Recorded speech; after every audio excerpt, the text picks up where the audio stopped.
Assalamualaikum warahmatullahi wabarakatuh. Jumpa kembali untuk pelajaran Sejarah Kebudayaan Islam atau SKI kelas 9 yang ganteng-ganteng, yang cantik-cantik. Tapi kemarin saya memberikan ulangan banyak sekali yang nilainya kurang bagus. Saya inginnya keseriusan ya dalam belajar.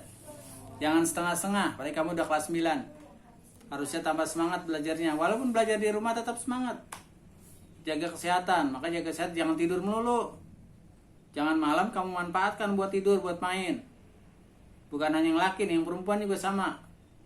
Ya. Kalau sudah libur, udah mengikuti PJJ, baru boleh main, boleh keluar.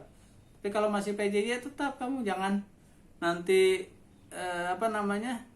baru bangun jam 10, jam 11 baru menanyakan tugasnya apa.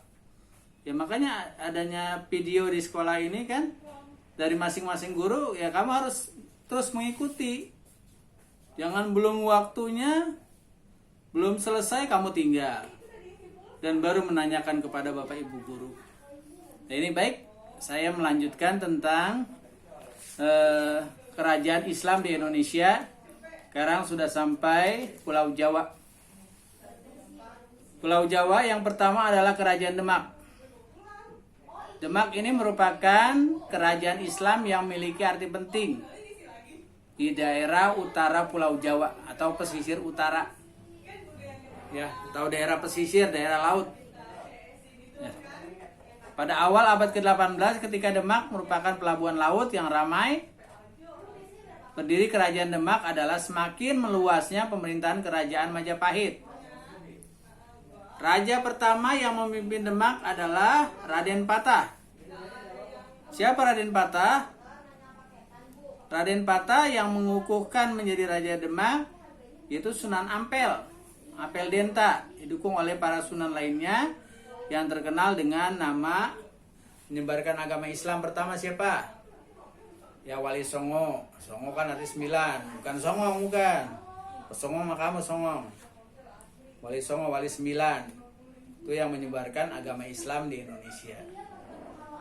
Ya, di Jawa Barat ada Sunan Gunung Jati, ada 1, 3 di Jawa Tengah, Sunan Muria, kemudian siapa lagi? Ini ada 3. Yang paling banyak di Jawa Timur. Tadi ada Sunan Kudus ya, Sunan Kudus masuk di Jawa Tengah. Sunan Muria, Sunan Kudus. Sunan, apalagi yang terkenal dengan pewayangannya. Ya, Sunan Kalijaga. Kemudian yang 5 ada di Jawa Timur. 5 tambah 3, 8, 8 tambah 1, 9. Maulana Malik Ibrahim, Sunan Ampel, Sunan Derajat. Ya, itu di Surabaya ada, di Gresik ada, Sunan Gresik ya. Kemudian di daerah-daerah pesisir semua ya, para wali menyebarkan agama Islam. Jadi ini, jadi Raden Patah, raja pertama di Banten, juga keturunan seorang wali yaitu dari Sunan Ampel yang berada di Jawa Timur. Raden Patah merintah Demak, penyebabnya adalah adanya kegiatan dakwah yang gencar dilakukan oleh para wali serta adanya bantuan dari para ulama-ulama, misalnya dari Cirebon, dari Tuban. Setelah Raden Patah meninggal, pemerintahan Demak kemudian dipegang oleh putranya yang bernama Adipati Unus.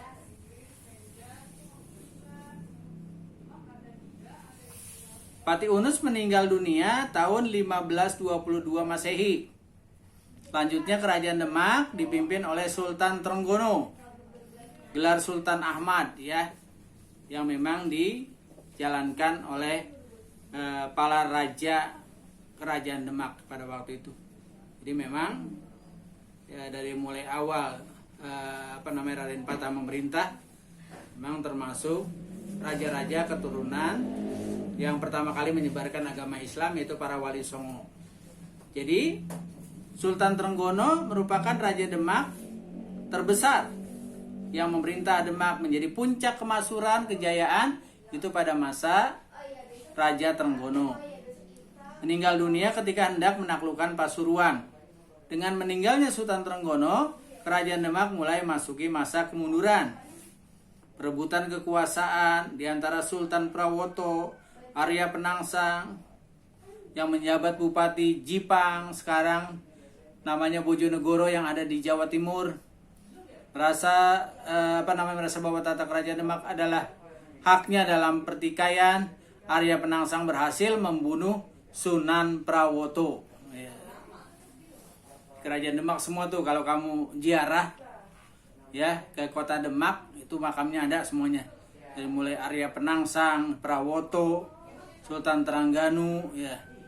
Semuanya kumpul di sana. Keinginan Arya Penangsang untuk merebut tata kerajaan Demak dihalang-halangi oleh menantu Sultan Trenggono yang bernama Jaka Tingkir. Akhirnya Arya Penangsang dapat dibunuh oleh adik kandung Sunan Prawoto yang bernama Pangeran Hadi untuk membalas kematian kakaknya dengan kematian Arya Hadiwijaya. Akhirnya yang menjadi raja saat itu adalah Joko Tingkir. Jadi kekuatan utama perekonomian kerajaan Demak adalah pertanian. Hasil pokok pertanian, bahan pakan yang berupa beras. Makanya daerah pertanian di Jawa Tengah terutama ya sangat luas. Tapi sekarang lama-lama sudah terkikis. Kita sekarang sudah cepat ya, gampang kalau kita akan ke ziarah-ziarah ke Wali Songo terutama di Demak. Sekarang udah ada jalan tol, dulunya sawah. Sekarang berganti dengan jalan-jalan ya, pasir, keras, beton. Yang dulu cuma sawah dan sebagainya. Ya ini memang perkembangan zaman seperti ini. Makanya kalau kita ziarah-ziarah ke makam wali, harus kita ingat perjuangan para wali Songo ketika memperjuangkan agama Islam di Pulau Jawa. Nah, bukan hanya para wali Songo, tapi yang di bawahnya ada Kerajaan Demak, Kerajaan Pajang. Jadi kerajaan-kerajaan Islam juga yang ada di Jawa itu meneruskan perjuangan para wali Songo. Makanya ketika kita ziarah ke makam wali, yang utama adalah kita melihat, kemudian meneladani perjuangan mereka begitu berat dalam menyebarkan agama Islam. Kita ini tinggal meneruskan.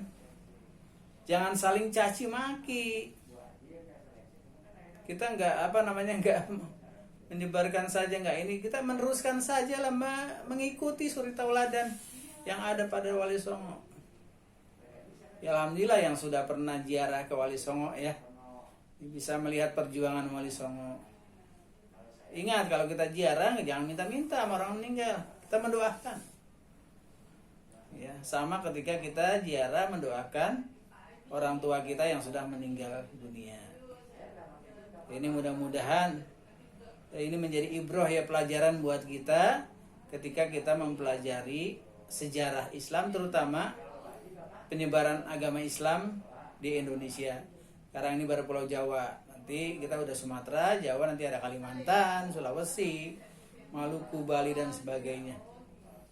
Ini yang menjadi pelajaran bagi kita adalah ketika Demak juga selain menyebarkan agama Islam, juga memperhatikan rakyatnya dalam bidang ekonomi, education, pendidikan dan sebagainya, supaya orang-orang Demak juga tidak bisa dibodohi. Karena pada zaman itu juga kan Belanda masih menjajah, penjajahan Belanda dan sebagainya. Dulu kan belum jadi negara kesatuan Republik Indonesia, masih terbelah-belah dengan kerajaan-kerajaan, baik itu kerajaan kecil maupun kerajaan besar. Tapi setelah pada waktu itu mendengar kerajaan Malaka jatuh ya, ke tangan Portugis, jalur perdagangan yang diupayakan tersebut terputus. Akhirnya perairan di daerah pesisir utara Pulau Jawa menjadi sepi, termasuk Demak. Untuk memulihkan jalur perairan perdagangan, Demak berusaha merebut Malaka dari Portugis tapi gagal.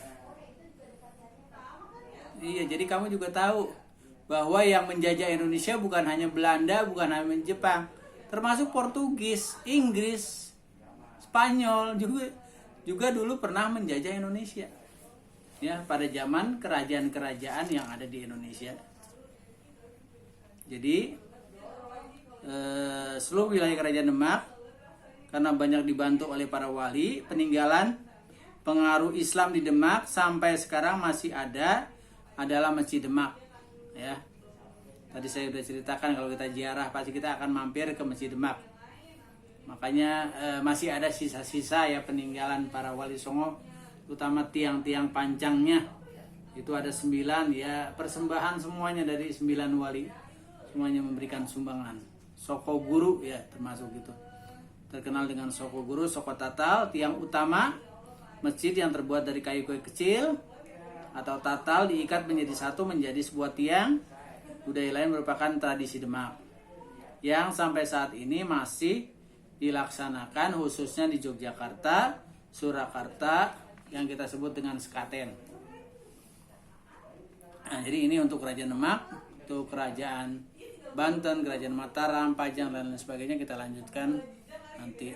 Itu saya juga tugas saya tidak banyak ya untuk kelas 9, hanya kamu rapikan saja ya, itu tentang Kerajaan Demak ya, Kerajaan Demak aja. Jadi kamu tulis ringkasannya, kalau sudah kamu kirim ya ke WA saya. Ingat jangan terlalu lama ya, paling lama 4 hari lah ya, supaya kamu ngerjaannya nggak terburu-buru. Karena kalau banyak pekerjaan ditunda-tunda, lama-lama kamu nggak bisa ngirim. Karena ini banyak kelas 9 yang belum sepenuhnya mengikuti kegiatan PJJ, padahal sudah 7 bulan. Bagaimana nanti kalau sekolah akan mengadakan PTS? Kamu dapat dari mana? Ya dikasihkan buku, ada buku LKS dan sebagainya, kamu pelajari. Kelas 9 itu kalau misalnya dapat 6 bulan, ya Januari, Februari sudah mulai banyak ulangan. Sudah mulai ujian. Ya. Jadi kamu harus betul-betul ya manfaatkan dengan sebaik-baiknya. Ya, makanya saya bilang jangan tidur mulu. Jangan belajar bangunkan. Gak apa-apa dibantu dengan orang tua. Zaman sekarang kan yang menjadi guru bukan hanya saya di sekolah, tapi juga orang tua kalian juga menjadi guru. Ya, mudah-mudahan Bapak Ibu yang mendengar suara saya, mudah-mudahan ini dibantu lah anak Bapak Ibu. Kalau nggak bisa dengan pelajaran ya bantulah bangunin, suruh belajar lah. Jangan sampai ntar dia mau belajar HP-nya dibawa. Ya dibagi dulu sementara Bu, ya HP-nya dikasih anaknya dulu, dia bisa mengikuti pelajaran. Nggak lama kok ya, paling jam 11 sudah selesai. Memang dari jam 8 sudah mulai, jam 11 sudah selesai. Terus saja mudah-mudahan ada kerjasamanya ya dari Bapak Ibu guru, orang tua, ya anak kamu sendiri. Karena kamu udah kelas 9, harus lebih semangat belajarnya, punya giroh untuk belajar ya. Mudah-mudahan ini sedikit ini bermanfaat. Bisa cukup sekian, jaga kesehatan. Kalau keluar tetap memakai masker karena pandemi ini belum berakhir. Billahi taufiq wal hidayah. Assalamualaikum warahmatullahi wabarakatuh.